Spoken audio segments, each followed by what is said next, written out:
Assalamualaikum warahmatullahi wabarakatuh.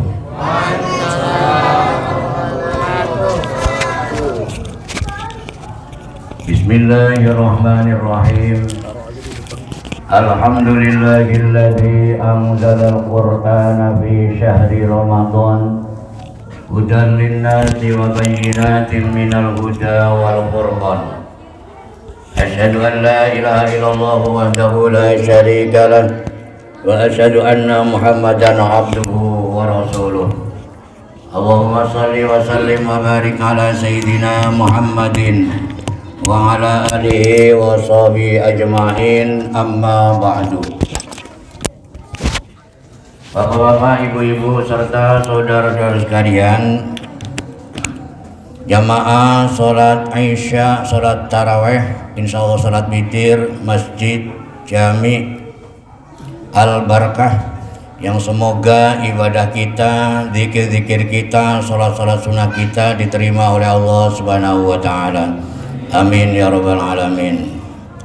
Patut bersyukur kita kepada Allah Subhanahu wa ta'ala karena kita dipilih oleh Allah menjadi hamba-hambanya yang taat kepadanya.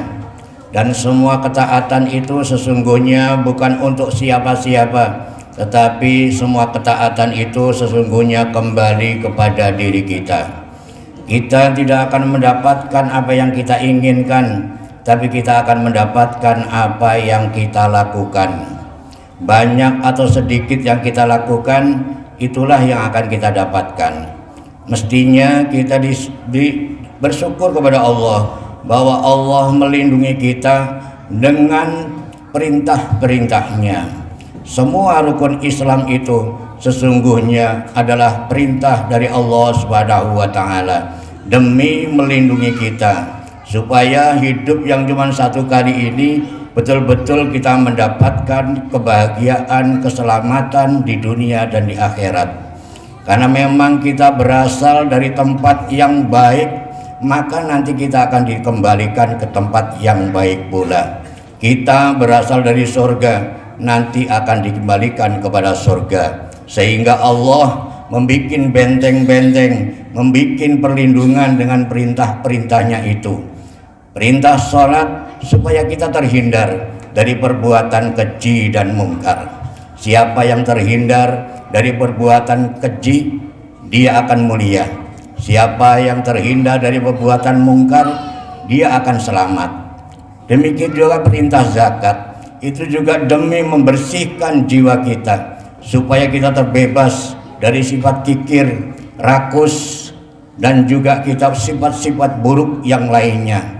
Dan juga dengan zakat Allah membersihkan harta kita dan juga jiwa kita. Termasuk yang saat ini kita lakukan, yaitu kita melakukan ibadah puasa di bulan suci Ramadan ini. Bukan kita saja, karena memang puasa itu diperintahkan, puasa itu diperlukan oleh makhluk hidup ini, supaya betul-betul hidup ini bisa benar-benar sempurna, hidup ini betul-betul menjadi indah. Kita lihat pohon-pohonan, mereka juga berpuasa. Musim gugur, kemudian bersemi, kemudian berbunga dan berbuah. Demikian juga binatang-binatang yang puasa sama yang tidak akan sangatlah berbeda. Kita lihat ular yang dia rajin puasa, ketika menggigit dia pasti akan meninggalkan bisa yang membahayakan. Itu artinya apa yang keluar dari mulut orang yang berpuasa itu akan senantiasa meninggalkan bekas-bekas baik. Demikian juga kita orang-orang yang berpuasa.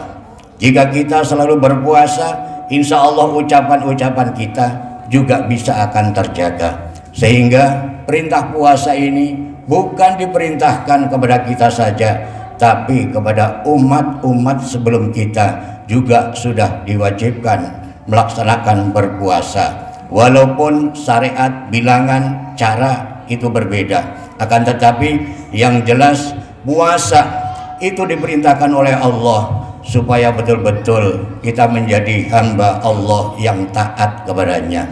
Ya ayyuhalladzina amanu kutiba alaikumussyam kama kutiba alal ladzina min qablikum la'allakum tattaqun. Wahai orang-orang yang beriman, telah diwajibkan kepadamu berpuasa sebagaimana telah diwajibkan kepada umat-umat sebelum kamu, supaya kamu bertakwa, supaya kamu taat kepada Allah. Karena semua kebaikan, semua keberkahan itu hanya akan kita dapatkan dengan ketaatan kita. Kita taat kepada orang tua, hidup kita akan berkah. Kita taat kepada guru kita, ilmu kita akan berkah. Kita taat kepada atasan kita, karir kita akan berkah. Apalagi ketika kita taat kepada Allah Subhanahu wa ta'ala. Oleh karenanya, melalui kultum ini, mari sama-sama kita jadikan Ramadan ini Ramadan yang terbaik dibanding Ramadan yang sudah kita berlalu. Jangan sampai Ramadan demi Ramadan kita lewatkan begitu saja. Ma'asyiral hadirin, sidang sholat taraweh yang semoga Allah Subhanahu wa ta'ala memberikan kesehatan kepada kita, sehingga kita bisa menghabiskan bulan Ramadan ini dengan melakukan kebaikan dan kebaikan. Kita patut bersyukur Allah memberi kesempatan besar kepada kita di bulan suci Ramadan ini, sehingga pintu surga dibuka, pintu langit ditutup, setan yang biasa mengganggu kita diikat oleh Allah, sehingga sangat terasa dampaknya. Biasanya kita tidak melakukan ibadah-ibadah sunnah, seakan kita merasa rugi jika ketinggalan kita melaksanakan sholat taraweh. Itu kenapa? Karena setannya diikat, sehingga kita merasa ringan melakukan kebaikan-kebaikan. Pertanyaannya, kenapa setan diikat tapi di bulan suci Ramadan masih banyak orang yang enggan melakukan kebaikan, bahkan malah melakukan maksiat? Itu karena mereka selama 11 bulan sudah mengikuti didikan setan. Dia sudah mengikuti langkah-langkah setan. Dia sudah menjadi murid setan. Walaupun gurunya diikat, kita sudah lancar terbiasa melakukan keburukan. Nah, kita dididik di bulan suci Ramadan ini supaya betul-betul menjadi orang-orang yang baik, karena kita akan ditempatkan di tempat yang terbaik. Kita dididik untuk membiasakan melakukan kebaikan supaya terbiasa kita melakukan kebaikan.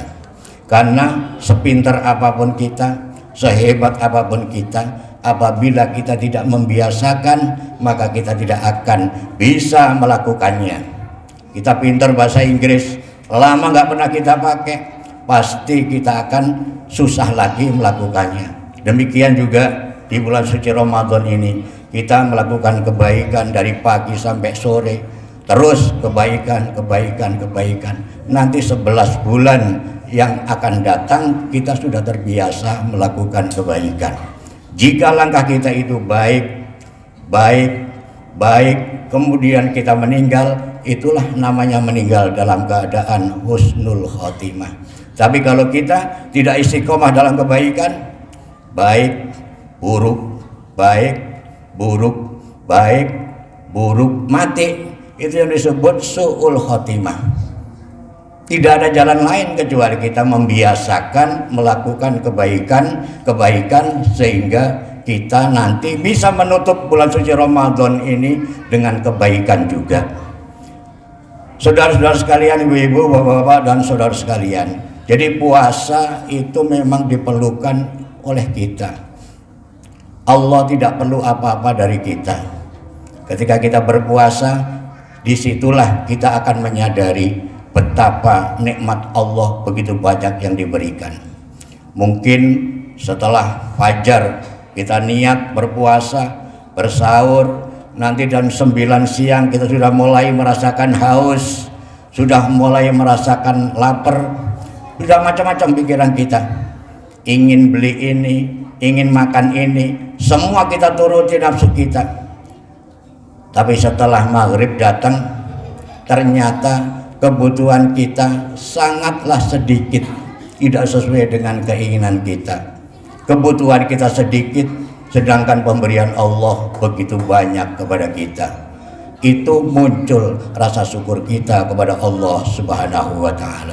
Karena yang terpenting dalam hidup ini adalah kita bersyukur. Kita sudah bersyukur dijadikan hamba-hamba Allah yang muslim, yang bisa sujud kepada Allah, bisa mengikuti perintah-perintah Allah. Padahal kita bukan siapa-siapa. Kalau kita mau sedikit merenung, kita ini sudah jauh sekali zamannya dari Nabi kita Muhammad Sallallahu Alaihi Wasallam. Akan tetapi kita masih mau mengikuti sunnah-sunnahnya. Ini kalau bukan karunia Allah, bukan pertolongan Allah, sangatlah mustahil bagi kita. Karena Abu Jahal, Abu Lahab, dia tinggal di zaman Rasul, dia melihat Rasul langsung dan diajak oleh Rasul langsung, tapi Allah tidak memberikan hidayah kepada mereka. Sedangkan kita jauh sekali, harus melalui 7 samudra kita sampai ke sana. Zamannya juga ribuan tahun, akan tetapi sampai detik ini kita masih diberi hidayah iman oleh Allah Subhanahu wa Ta'ala. Gak mungkin kalau kita gak beriman kita duduk kumpul di sini, dan gak mungkin apabila kita tidak beriman apabila kita melakukan puasa bulan suci Ramadan ini. Sesuai dengan seruan Allah, orang-orang yang beriman yang diseru untuk melakukan berpuasa di bulan suci Ramadan.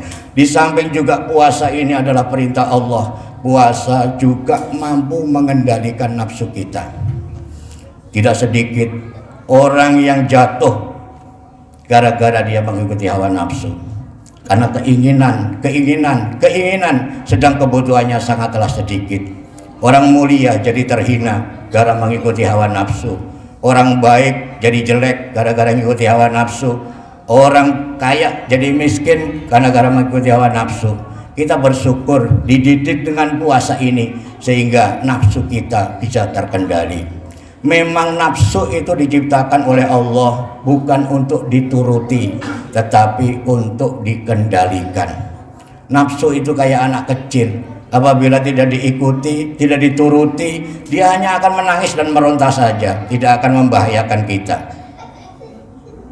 Tapi apabila kita tidak tahan, tidak kita kendalikan, anak kecil dia akan terus melakukan kebiasaan-kebiasaan buruknya. Ini bisa kita praktekkan. Anak kecil yang biasa nyusu sama ibunya, itu kalau tidak disapih, dia sampai tua bangka juga akan masih nyusu aja. Nah, ini pentingnya kita berpuasa, menahan hawa nafsu. Nafsu itu seperti kuda binal. Siapa yang bisa mengendalikan, maka dia akan menikmati menunggang kuda sampai kepada tujuan.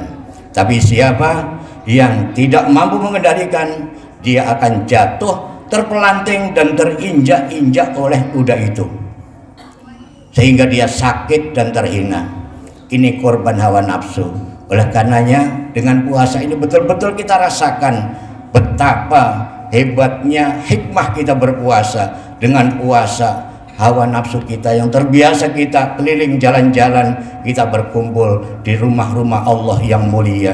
Biasanya kita berat membaca Al-Quran, adanya bulan puasa ini kita bisa ringan membaca Al-Quran dan melaksanakan ibadah-ibadah sunnah. Kita perhatikan tiap masjid, musola, semua banyak orang yang bersedekah. Karena memang Allah Subhanahu wa Ta'ala memberi kesempatan buat kita semuanya. Semoga kesempatan ini tidak kita sia-siakan, sehingga Ramadan ini betul-betul menjadi Ramadan yang berkualitas, menjadi Ramadan yang terbaik buat kita semuanya.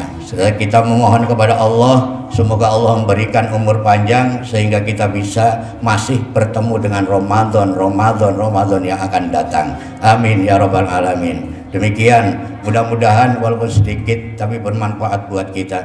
Kurang lebihnya mohon maaf. Assalamualaikum warahmatullahi wabarakatuh.